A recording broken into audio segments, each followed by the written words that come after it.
Hello friends, welcome to mom Geetha steps. నేను మీ సంగీత. ఈరోజు కూడా ఒక మంచి ఇంట్రెస్టింగ్ టాపిక్తో మీ ముందుకు వచ్చేసాను.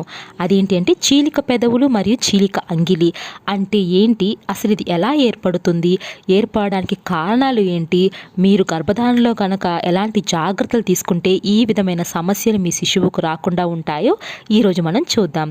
సో ఇంకెందుకు ఆలస్యం, let's start a video. Cleft lips and cleft palate అంటే చీలిక పెదవి మరియు చీలిక అంగిలి. ఇది ఒక పుట్టుకతో వచ్చే లోపము.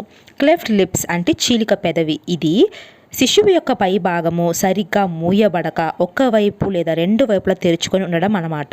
క్లెఫ్ట్ ప్యాలెట్ అంటే శిశువు యొక్క నోరు లోపల పై భాగం అనేది అంటే అంగిలి అనేది పూర్తిగా మూయబడక తెరుచుకొని ఉంటుంది. ఇక్కడ మీరు గమనించాల్సింది ఏంటి అంటే చీలిక పెదవి మరియు చీలిక అంగిలి అనేది ఒకేసారి ఏర్పడే లోపం కాదు. అంటే చీలిక పెదవి అనేది శిశువుకు 4 నుండి 7 వారాల మధ్య ఏర్పడుతుంది. ఎందుకంటే పెదవులు ఈ వారంలోనే ఏర్పడతాయి. ఈ వారంలో మీరు కనుక సరైన జాగ్రత్తలు తీసుకోకపోతే శిశువుకు చీలిక పెదవులు ఏర్పడే అవకాశం ఉంటుంది. ఇక రెండవదిగా చీలిక అంగిలి అనేది శిశువుకు 6 నుండి 9 వారాల మధ్య ఏర్పడే ఒక సమస్య అని చెప్పాలి. 6 నుండి 9 వారాల మధ్యలోనే శిశువు యొక్క నోటి లోపలి భాగం అనేది ఏర్పడుతుంది. మీరు ఈ వారంలో కనుక సరైన జాగ్రత్తలు తీసుకోకపోతే శిశువుకు ఈ లోపం వచ్చే అవకాశం ఉంటుంది.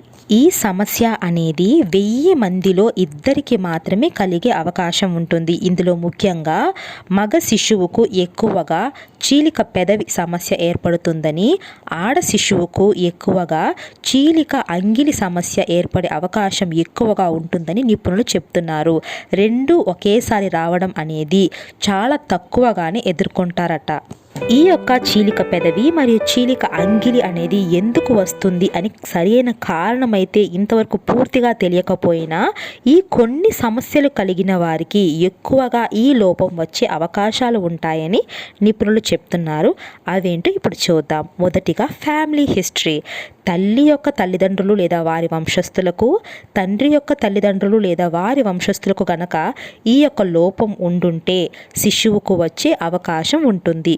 రెండవదిగా స్మోకింగ్ మరియు డ్రింకింగ్ ఆల్కహాల్. ఈ రెండు అనేది మీకు మొదటి త్రైమాసంలో గనుక మీకు కలిగి ఉంటే, దీనికి మీరు బాధింపబడి ఉంటే మాత్రం శిశువుకు ఈ సమస్య వచ్చే అవకాశం ఉంటుంది.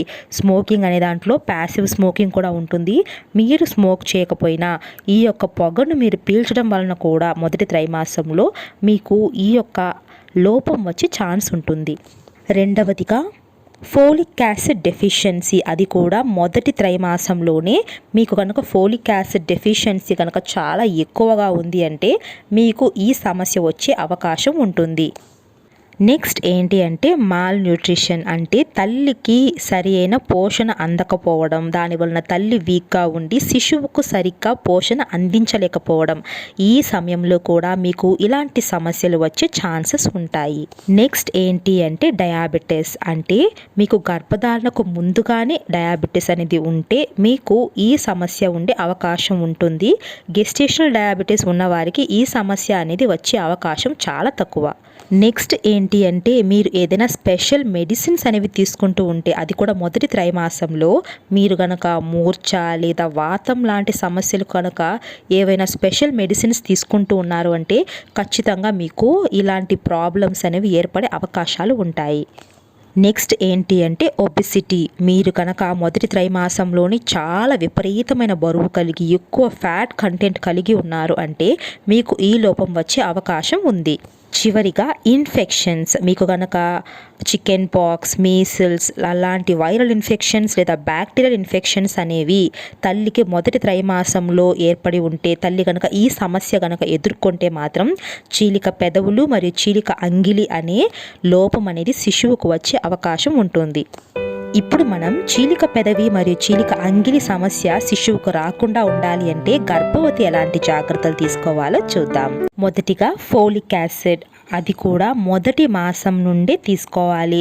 శిశువు యొక్క ముఖ్యమైన అవయవాలు అన్నీ మొదటి త్రైమాసంలోనే ఏర్పడతాయి. కాబట్టి ఈ మాసాలలో మీకు ఫోలిక్ యాసిడ్ పోషణ ఖచ్చితంగా ఉండాలి. కాబట్టి మీ డాక్టర్ను సంప్రదించి మొదటి మాసం నుండి ఫోలిక్ యాసిడ్ను తీసుకోవడం ప్రారంభించండి. దీనితో పాటు multi vitamins, calcium, iron tablets కూడా మీ డాక్టర్ను సంప్రదించి ఎంత మోతాదులో తీసుకోవాలో కూడా తెలుసుకోండి. రెండవదిగా స్మోకింగ్ లేదా డ్రింకింగ్ అలవాటు అనేది మీకు కానీ మీ హస్బెండ్కి కానీ ఉన్నా కూడా వెంటనే మానేయండి.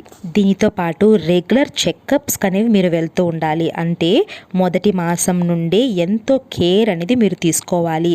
ఒకవేళ మీరు ప్రెగ్నెన్సీ ప్లాన్ చేస్తున్నారు అంటే మీ ఇద్దరి ఆరోగ్య పరిస్థితి ఒక్కసారి డాక్టర్ దగ్గర చెక్ చేయించుకొని ప్రెగ్నెన్సీ అనేది ప్లాన్ చేయాలి.